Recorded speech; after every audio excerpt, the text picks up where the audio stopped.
सारथी। गैरसैंण में बजट सत्र की अधिसूचना जारी। विधानसभा भवन में 13 मार्च से सत्र शुरू होगा।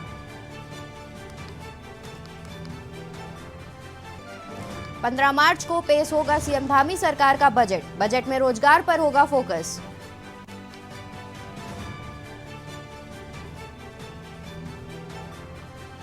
टिहरी पहुंचे सीएम धामी, दी 5 अरब 33 करोड़ की विकास योजनाओं की सौगात।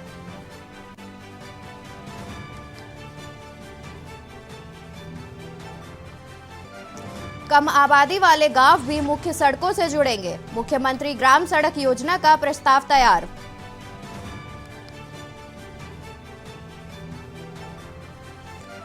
ड्रोन से सर्वे की राह में भारी पड़ रहे हैं नियम। जोशीमठ के कंटूर मैप का काम नहीं हो पाया पूरा।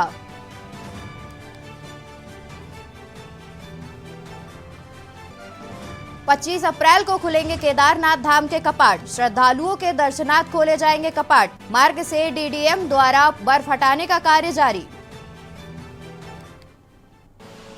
आप देख रहे हैं के न्यूज, खबरों का सारथी। नमस्कार, मैं हूं अवंतिका अवस्थी और आप देख रहे हैं के न्यूज। खबर लक्सर से है, जहां भाजपा युवा मोर्चा के जिला प्रभारी जितेंद्र चौधरी की अगुवाई में मोर्चा कार्यकर्ताओं ने नकल विरोधी अध्यादेश लागू किए जाने के समर्थन में प्रदेश सरकार के लिए आभार रैली निकालकर धन्यवाद अदा किया। लक्सर के रोड की तिराहे से शुरू होकर आभार रैली नगर के गोवर्धनपुर रोड मोहल्ला मेन बाजार होती हुई सुगर मिल गेट के सामने पर संपन्न हुई। इस दौरान भारतीय जनता पार्टी युवा मोर्चा के जिला प्रभारी जितेंद्र चौधरी ने कहा कि जिस तरह से प्रदेश में नकल माफिया हावी था और मेधावी छात्रों व युवाओं के भविष्य पर डकैती डालने काम निकलवा पर द्वारा किया जा रहा है। अब प्रदेश के मुख्यमंत्री पुष्कर सिंह धामी ने देश का सबसे सख्त कानून लागू कर नकल माफिया पर अंकुश लगाने के साथ ही युवाओं के भविष्य को सिक्योर करने का काम किया है। उन्होंने कहा कि नकल विरोधी अध्यादेश लागू होने से युवाओं को जहां बेहतर अवसर मिलेंगे, वहीं प्रदेश में स्वच्छ साफ सुथरे अधिकारियों कर्मचारियों की भर्ती होगी और प्रदेश पूरे देश में एक अलग अहमियत में मिसाल पेश करेगा। इस मौके पर भाजयुमो के मंडल प्रभारी मंडल अध्यक्ष ने कहा कि मुख्यमंत्री द्वारा लागू किए गए अध्यादेश का प्रदेश भर के लोगों ने स्वागत किया है।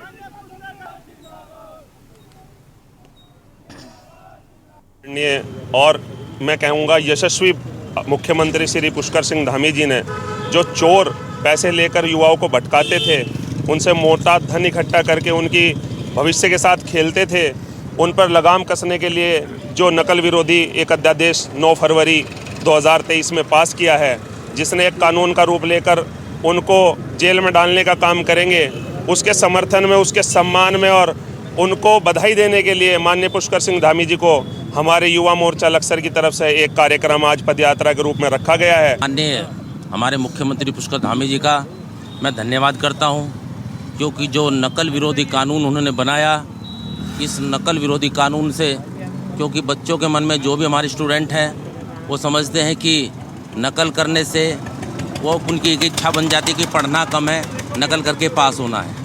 एक उनके मन में भय और उनमें पढ़ने की एक जागरूकता लाने के लिए सख्त कानून बनाया उन्होंने। मैं समझता हूँ कि ये सख्त कानून हमारे लिए, जनता के लिए, इस देश के लिए बहुत ही कारगर साबित होगा।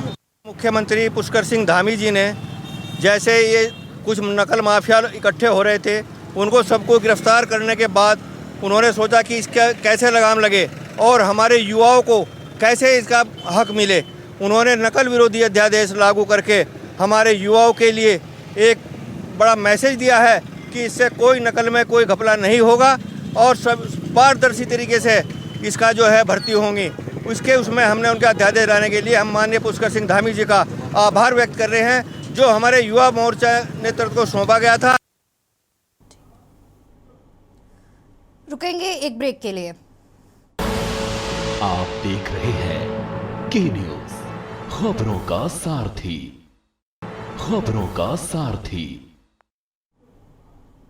ब्रेक के बाद स्वागत है आपका। खबर हरिद्वार से है, जहां श्री हनुमान सत्संग धाम सेवा समिति ग्वालियर मध्य प्रदेश के संस्थापक पीठाधीश्वर महामंडलेश्वर राजगुरु स्वामी संतोषानंद सरस्वती महाराज के मार्गदर्शन में 9 दिवसीय वार्षिक उत्सव मनाया गया।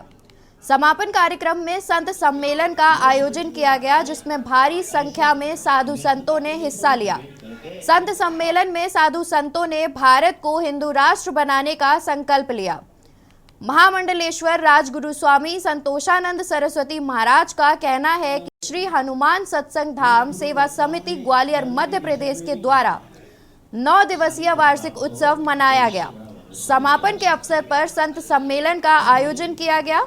सम्मेलन में पहुंचे साधु संतों ने भारत को हिंदू राष्ट्र बनाने का संकल्प लिया, क्योंकि भारत ऋषि मुनियों की तपस्थली है और हिंदुत्व की आत्मा भारत है, इसलिए इसे हिंदू राष्ट्र घोषित होना चाहिए। इसके लिए देश के साधु संत कार्य कर रहे हैं। मेरे पूर्व वक्ताओं ने कर्म के विषय में भी कहा।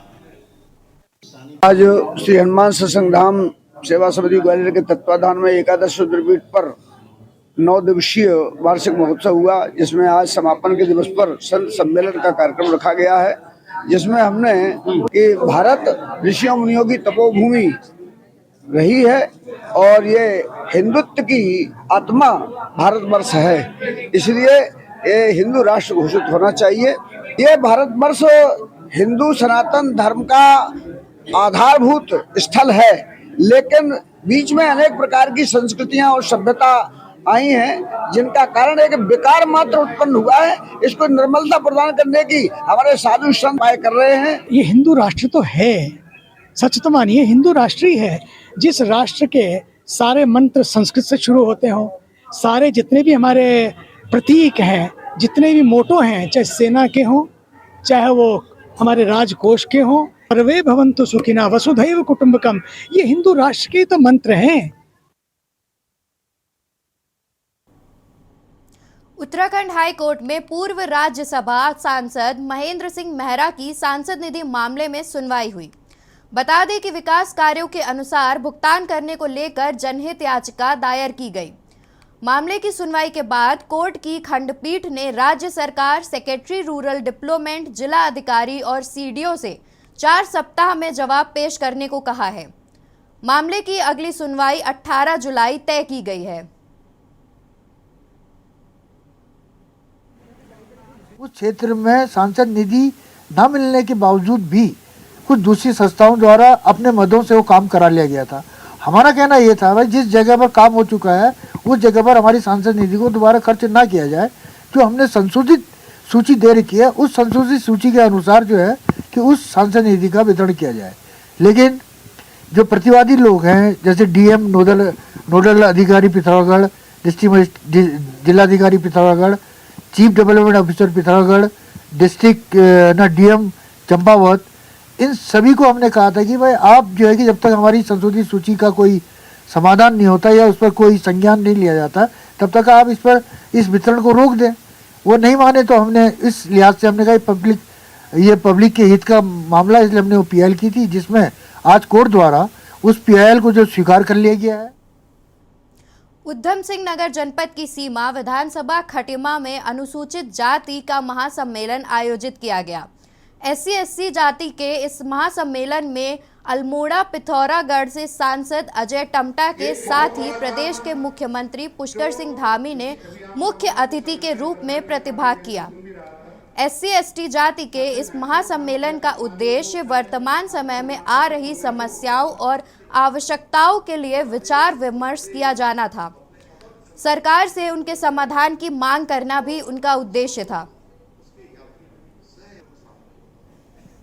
हिंदुस्तान के अग्रणी राज्यों में शामिल होगा। आइए बहनों,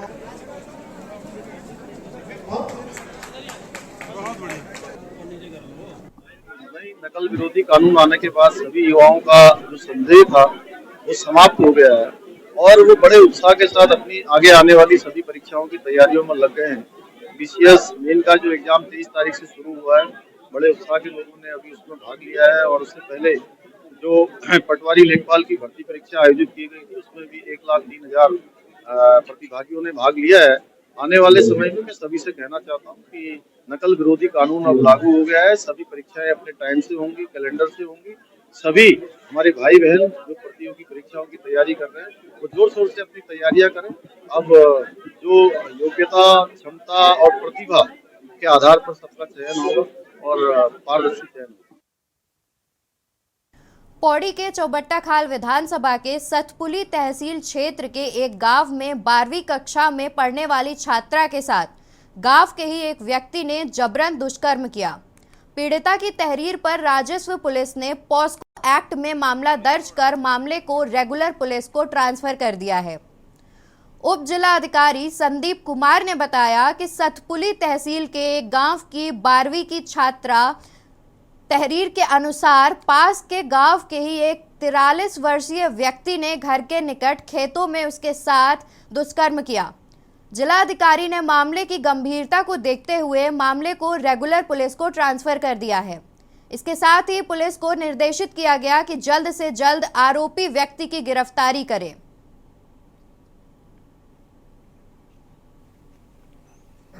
सतपुली क्षेत्रांतर्गत विगत 22 फरवरी में एक मामला हमारे संज्ञान में आया जिसमें एक जो नाबालिग लड़की है उसके साथ दुराचार का मामला प्रकाश में आया है। उसमें हमें 22 तारीख में तहरीर प्राप्त हुई है, तो हमने 22 तारीख में उसमें FIR लॉन्च कर दी थी। इसके साथ साथ में जो मामला है वो रेगुलर पुलिस को भी हमने ट्रांसफ़र कर दिया है, जिसमें आयु नियुक्त हो चुका है तथा विवेचना जारी है। कॉर्बेट टाइगर रिजर्व से लगे वन प्रभाग तराई पश्चिमी पर्यटन जोन रामनगर में वन विभाग प्रशासन ने पर्यटन गतिविधियां बंद कर दी हैं। इसका मुख्य कारण घायल बाघ का इस क्षेत्र में दिखना है। पर्यटकों की सुरक्षा के चलते विभाग ने ये कदम उठाया है। साथ ही बाघ को ट्रैकुलाइज करने के लिए विभाग जुटा है।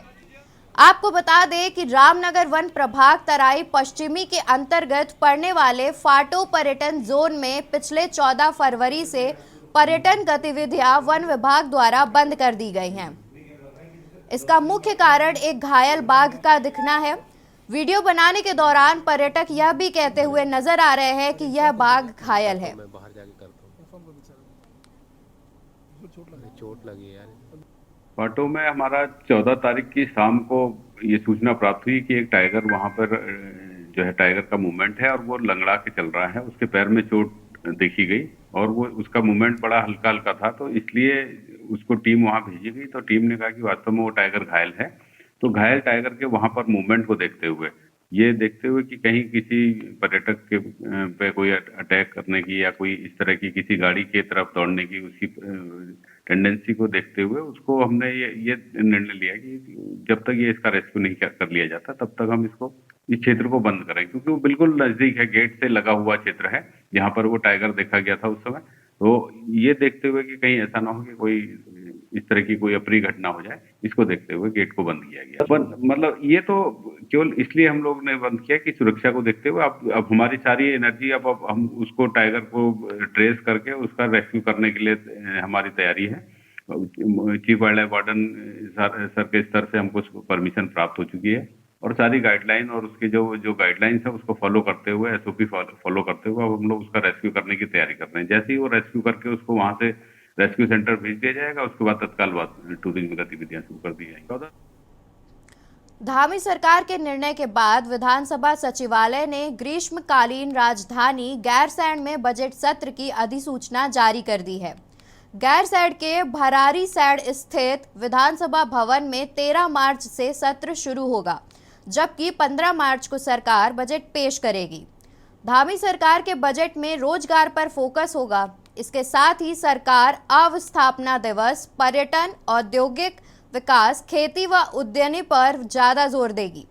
माना जा रहा है कि धामी सरकार का बजट सशक्त उत्तराखंड 2025 की दिशा को तय करने वाला होगा। वहीं धामी सरकार जनता के सुझाव आमंत्रित कर सुझाव के अनुसार बजट तैयार कर रही है। एक तरफ जहां सरकार इस बजट सत्र को ऐतिहासिक बनाने की कोशिश में है, तो दूसरी तरफ विपक्ष की ओर से सवाल खड़े किए जा रहे हैं। विपक्ष का कहना है कि सरकार का खजाना खाली है, सरकार सिर्फ सुर्खियां बटोरने का काम कर रही है। देखिए ये खास रिपोर्ट।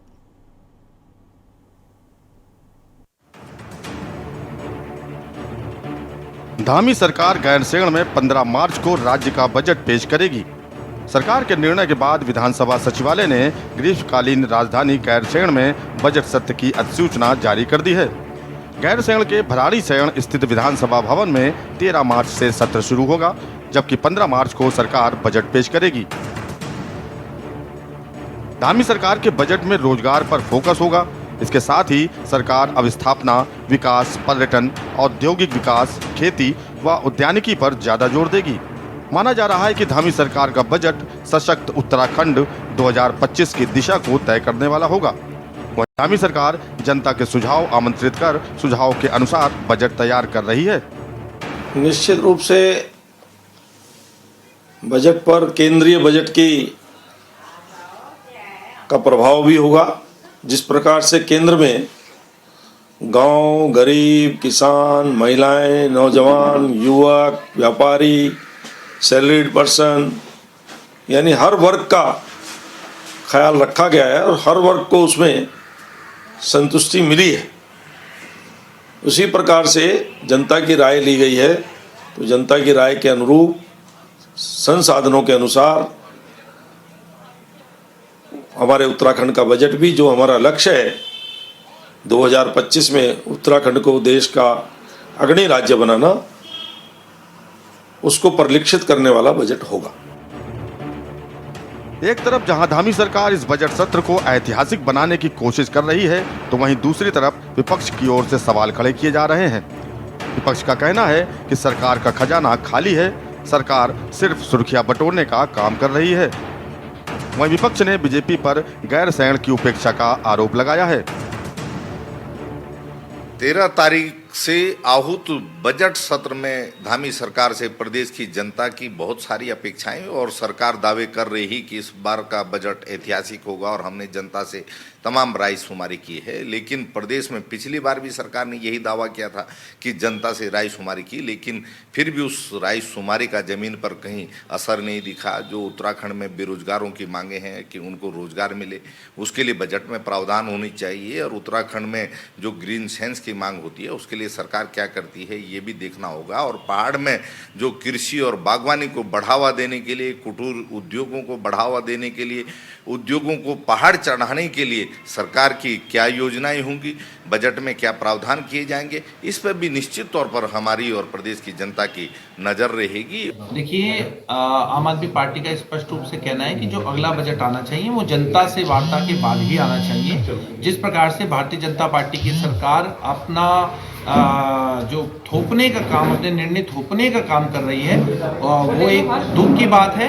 और कहीं ना कहीं ये जो बजट आने वाला है, इसमें आम आदमी पार्टी ये मांग करती है कि भारतीय जनता पार्टी को जनता से बात करने के बाद ही इस बजट को लाना चाहिए। कुल मिलाकर चुनावी साल में उत्तराखंड में एक बार फिर से बजट सत्र पर सियासत शुरू हो गई है। एक तरफ जहां विपक्ष सरकार पर हमलावर है, तो वहीं दूसरी तरफ सरकार बजट को ऐतिहासिक बनाना चाह रही है। सवाल यह है कि जब सरकार सत्र को गैरसैंण में करने के साथ ही जनता के अनुरूप बजट तैयार कर रही है, तो ऐसे में विपक्ष क्यों सरकार की मंशा पर सवाल खड़े कर रहा है? क्या विपक्ष के पास राजनीति के अलावा कोई सुझाव भी है? क्या सिर्फ सरकार के कार्यों पर सवाल उठाना ही विपक्ष का काम है? Uttarakhand desk report. उत्तराखंड समेत देश के अन्य राज्यों में होने वाले लोकसभा चुनाव के लिए भाजपा ने अभी से तैयारी शुरू कर दी है। इसी कड़ी में आज भाजपा मुख्यालय में पार्टी के वरिष्ठ नेताओं की बैठक हुई। बीजेपी प्रदेश प्रभारी दुष्यंत कुमार गौतम, प्रदेश अध्यक्ष महेंद्र भट्ट समेत पार्टी के तमाम पदाधिकारी उपस्थित रहे। वहीं कांग्रेस में एआईसीसी की सूची पर घमासान छिड़ा हुआ है। पूर्व नेता प्रतिपक्ष प्रीतम सिंह समेत पार्टी के अन्य नेताओं ने इस लिस्ट पर सवाल उठाए हैं। साथ ही कई नेताओं ने कांग्रेस प्रदेश प्रभारी देवेंद्र यादव की कार्यप्रणाली पर भी सवाल उठाए।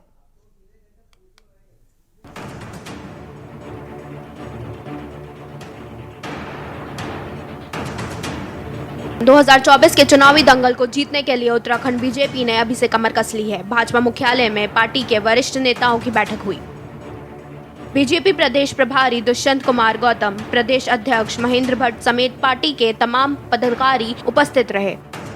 बैठक में संगठन की मजबूती के साथ ही बूथ को मजबूत करने समेत तमाम मुद्दों पर चर्चा की गई। इसके साथ ही भाजपा जल्द दायित्वों का बंटवारा भी करने जा रही है। इस संबंध में पार्टी के प्रदेश अध्यक्ष महेंद्र भट्ट के साथ प्रभारी दुष्यंत कुमार गौतम की चर्चा हुई। दुष्यंत कुमार गौतम ने ये भी साफ कर दिया है कि भीतरघात करने वालों को पार्टी कोई जिम्मेदारी नहीं देने जा रही है। देखिए, एक राजनीतिक दल होने के कारण पार्टी को मजबूत करना और पार्टी के राजनीतिक दल के नाते हमारी मुख्य इकाई जो है वो बूथ है। आपने देखा होगा ऊपर से लेकर नीचे तक आदेश होता है, पालन होकर बूथ पर ही होता है वो। इसलिए बूथ सशक्तिकरण के लिए अनेकों योजना राष्ट्रीय अध्यक्ष जी ने बनाई है और वो हमारे बूथ अध्यक्ष तक पहुँचे, इसकी सारी व्यवस्था की लगातार बैठकें चलती रहती है। ऐसी आज एक बैठक 2024 के लिए जो टारगेट है वो तो टारगेट तो पूरे देश ने बना दिया, हमने नहीं, जनता का टारगेट है। जनता का टारगेट ये है कि 2014 में जितनी मतों से, जितनी सीटों से मोदी जी को जिताया था, उसमें 2019 में उसको कई गुना आगे जा कर के किया। और अब देश के लोगों ने, मेरे उत्तराखंड के लोगों ने, हरिद्वार के बच्चे ने ये तय कर दिया कि 2019 में जो मिला अब 2024 में कई गुना ज़्यादा एक तरफा मत करेंगे। एक तरफ जहां बीजेपी चुनाव की तैयारी में जुटी है, तो दूसरी तरफ मुख्य विपक्षी दल कांग्रेस अपने नेताओं को मनाने में जुट गई है। वजह यह है कि पूर्व प्रदेश अध्यक्ष प्रीतम सिंह समेत पार्टी के अन्य नेता AICC की लिस्ट से नाराज हैं। नहीं, कांग्रेस के कई नेता प्रदेश प्रभारी देवेंद्र यादव के कार्यों से भी खुश नहीं हैं। प्रीतम सिंह ने तो अपनी ही पार्टी के प्रभारी पर अपनी मर्जी से ही पार्टी चलाने का आरोप लगाया था। वहीं पार्टी के कुछ अन्य नेता भी प्रभारी की कार्यप्रणाली पर सवाल खड़े कर रहे हैं। हालांकि कांग्रेस का कहना है कि कांग्रेस में लोकतंत्र की वजह से नेताओं की नाराजगी बाहर आ रही है। पार्टी के नेताओं में मतभेद हो सकते हैं, मनभेद नहीं है। एक बात बहुत स्पष्ट है कि इस प्रदेश का बड़ा सौभाग्य रहा है कि यहाँ पर अंबिका सोनी से लेकर गुलाम नबी आज़ाद से लेकर और उसके बाद मोतीलाल बोरा तक एक से एक प्रभारी यहाँ रहे हैं। और हमें बड़ा सौभाग्य प्राप्त हुआ है कि हम इन तमाम लोगों के साथ में कदम से कदम मिलाकर आज भी 2000 से लेकर और 23 सालों तक लगातार चलते आए। अब अगर दिल्ली में बैठकर कुछ फैसले होंगे और उत्तराखंड में आकर वो फैसलों को इम्प्लीमेंट किया जाएगा तो ऐसे कैसे चलेगा, ये बताइए ना। देखिए, मैंने कहा कांग्रेस पार्टी में जो है आंतरिक लोकतंत्र है और हमारे यहाँ छोटा से छोटा कार्यकर्ता और बड़ा से बड़ा नेता अपनी बात को मुखरता के साथ प्रदेश नेतृत्व के सामने और राष्ट्रीय नेतृत्व के सामने रखता है। हमारे यहाँ तानाशाही नहीं कि कार्यकर्ता या नेता अपनी बात को नहीं कह सकते हैं। अब वो NUCI के कार्यकर्ता हों चाहे प्रदेश स्तर के कोई बड़े कार्यकर्ता हों, तो कहीं पर अगर लगता है कि यहाँ पर ये काम इस तरीके से नहीं होना चाहिए था, इसको ऐसे सही किया जा सकता तो अपनी बात मुखरता से नेता रखते हैं और पार्टी भी उसको सहजता से लेती है। और अगर कोई महत्वपूर्ण सुझाव है, कुल मिलाकर एक तरफ जहां भाजपा 2024 के दंगल को फिर से जीतने के लिए पूरी तरह से तैयार दिख रही है, तो दूसरी तरफ कांग्रेस अपने ही नेताओं के झगड़ों में उलझी हुई है। देखना होगा क्या कांग्रेस में नेताओं के बीच मचा घमासान चुनाव से पहले थम जाएगा। क्या कांग्रेस 24 के दंगल में अपना खाता खोल पाएगी? क्या बीजेपी की तैयारी कांग्रेस पर भारी पड़ने वाली है? ऐसे अनगिनत सवाल हैं जिसके जवाब का सबको इंतजार है। देहरादून से के न्यूज़ इंडिया के लिए अंकित काला की रिपोर्ट।